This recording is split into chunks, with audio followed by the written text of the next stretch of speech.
My name is Cassie Stover, and this is my school technology survey. For this, I interviewed an ABA therapist named Ashton, who is one of 5 therapists who conduct therapy for a young man with autism at Willpower Industries. What these therapists do is provide therapy in a home-based setting.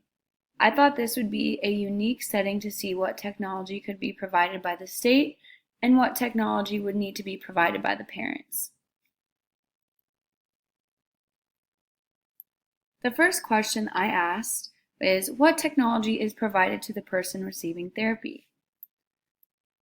I discovered they use an iPad paid for by the state to conduct therapy sessions. The main app used is called IXL Learning. It includes lessons on grades pre-K through 12th on math, language, science, and social studies. Also, they use other games and apps to facilitate learning in these areas. A big one that they use is Spotify, as it is a good sensory stimulation for someone with autism. The next question I asked is, what technology is provided that you find yourself not using that often? Ashton told me they take advantage of all technology provided because it is important for her patient to be acclimated with technology. Currently, she is working towards her patient being able to take the GED, which is a computer-delivered test, so she uses the computer as much as she possibly can.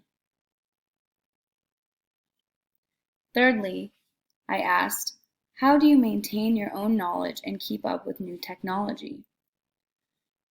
She told me they are constantly researching and discovering new apps and resources provided for the iPad and also on the computer.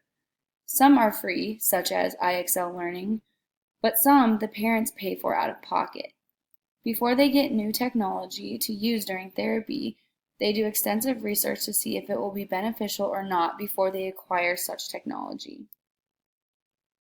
Here are a few examples of what the IXL Learning application looks like that they use in every single therapy session. The fourth question during my interview was, what are your policies for technology, i.e. cell phones, laptops, tablets, etc.? I learned that the therapist pretty much has full control over what technology is used during a session. The patient cannot use their cell phone, and neither can the therapist unless it is during a scheduled break time. Finally, I asked what technology the family had to provide for the patient that could not be government funded.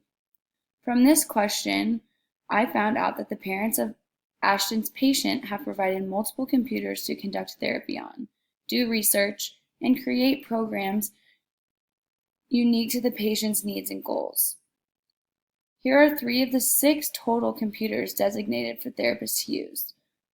The family also has provided 4 printers to keep up with the loads of worksheets and data collecting sheets that the therapists print off for different therapy sessions.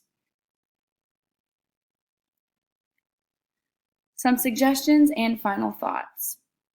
I saw a lot of use of markers, dry erase marker boards, which in some cases may seem outdated to use, but in this unique case, I found it practical. As opposed to wasting loads of paper, they use the marker boards to conduct therapy. I also thought it was unique how much the parents could provide versus how much of the technology was government funded. From what I gathered, I thought the use of technology was executed really well here, but I do believe there are other apps that could make learning more fun.